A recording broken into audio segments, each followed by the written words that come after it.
Welcome to the Mensan Musings Monday of the Petro Papers podcast. As you can see, I love alliteration. Today, I'm going to talk about, well, you see it on the title, advancements in reservoir simulation. So not just necessarily the advanced technology, the advanced techniques that we know about, assuming that you know what they are, but I'll go more into detail what they are. But I'm going to talk about what has been the bee's knees in reservoir simulation advancements over time and what to look out for today.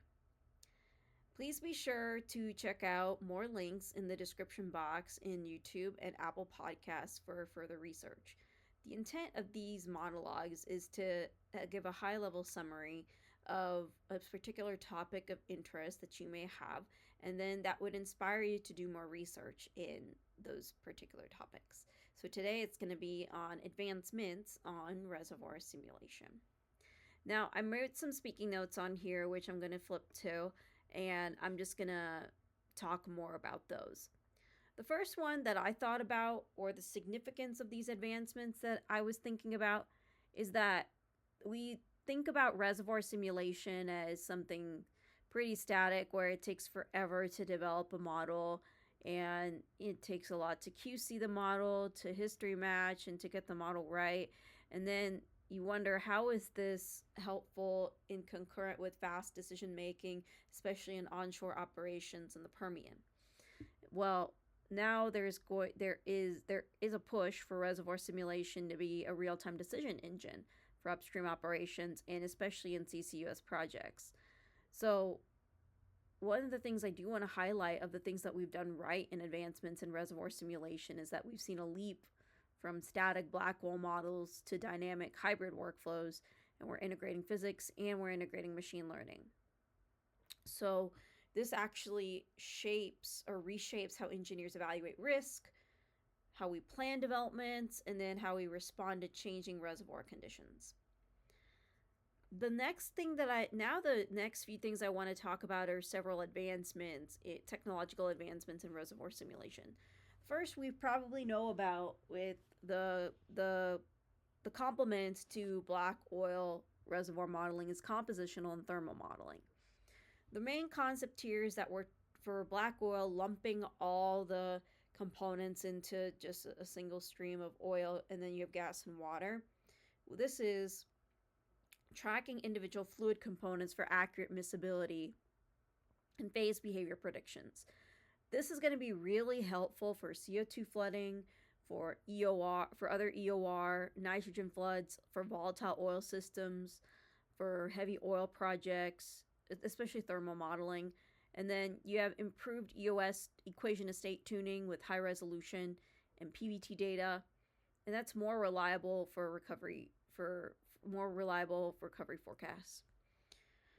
The next one I want to talk about is high performance and cloud computing. So we always have this fear about reservoir simulations taking a long time and being computationally intensive. Well, so simulations that took weeks can now be run in hours or minutes. So we have cloud platforms that enable remote collaboration between asset teams at multiple locations. So if you work for an operator, for example, you can run all your simulations in the cloud, and business models are based off of how much computation time you take or how many simulations runs that you take. And this is very helpful for scenario planning, not taking weeks to run your model, and then especially keeping up with tight decision timelines.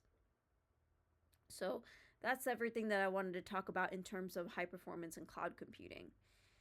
Now, the other thing that I was thinking about was machine learning integration, where you use surrogate modeling to speed up sensitivity analysis and optimization. You have pattern recognition from historical production and seismic data. And then you also do adaptive learning for different kinds of techniques like SAGD, so steam assisted gravity drainage, your water alternating gas cycles. You have injection optimization, and then you also have anomaly detection for machine learning. So it's not replacing the physics, it's actually accelerating the physics by identifying some patterns that we've seen in the physics and making sure the physics works. So I don't want anyone to think about machine learning being a replacement of your historical, your traditional, your classical reservoir engineering simulation. Then to advance more into the machine learning integration and AI, we can talk about digital twins and real-time simulation.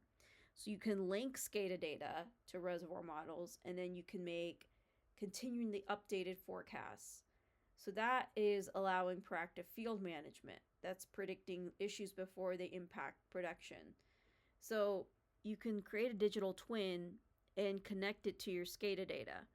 And that's how you start creating your and then after looking at historical data, you start identifying what the failures are going to be, or what the operational challenges are going to be in the future. And then you got the last thing I wanted to talk about was more multi-scale and multi-physics simulation. So this is integrating reservoir, wellbore, and surface facility models. So this is not just looking at the subsurface, but you're looking at the surface. So a lot of things that people are talking about are capacity constraints, and how do you manage your capacity constraints, which impacts your field production. So you're simulating geomechanics, your thermal behavior, and fluid rock interactions together. And then that also talks about how you can do your SWD modeling, your saltwater disposal modeling for example, for any potential induced seismicity that comes from SWD injection. And that's where a multi-scale, multi-physics simulations come in handy. And that enables better planning for carbon capture, utilization, storage, and hydrogen storage. So that's where I see the benefits of the multi-scale and multi-physics simulation. So that's taking into account surface and subsurface. So you can't just have your pie in the sky subsurface solution by itself. You're going to have to look at the surface components as well. What kinds of limitations there are at the surface, or what kinds of benefits there are at the surface as well. For strategic benefits, you got faster decision cycles. So you got from months to days. So here's some benefits that I've seen in the advancements. You are reducing the time at which it takes to calculate. You're improving recovery factors. You're lowering risk. You have regulatory strength as well. So you have higher quality Class 6 and 45Q documentation backed by defensible models. So that's where the advancements of reservoir simulation come in handy. You also have lower risk because you have early identification of those problems after running multiple scenarios and many of them. And then you can have improved recovery factors, especially with the compositional modeling, because you are increasing the complexity, and you are increasing the deeper dive of what kind of fluid components you're going to get out of the ground.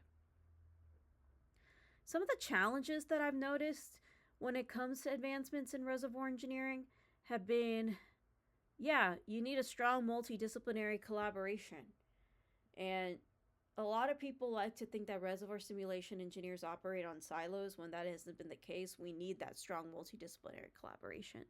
You need your engineers, you need your geoscientists, and you need your data scientists. You're always going to battle with the quality of data. So your quality of PBT, logs, and seismic data are going to be a huge factor. When it comes to simulation, it's always a garbage in, garbage out, or treasure in, treasure out. You need standardized workflows to scale across different basins or different assets, especially if you work for a large operator. And then you need to expand simulation for emerging uses. So think about Resfrac and how they're using geothermal, for example, and subsurface hydrogen and critical minerals. Well, mostly Resfrac for geothermal. And then you're also thinking about subsurface hydrogen. I don't know which companies are doing that.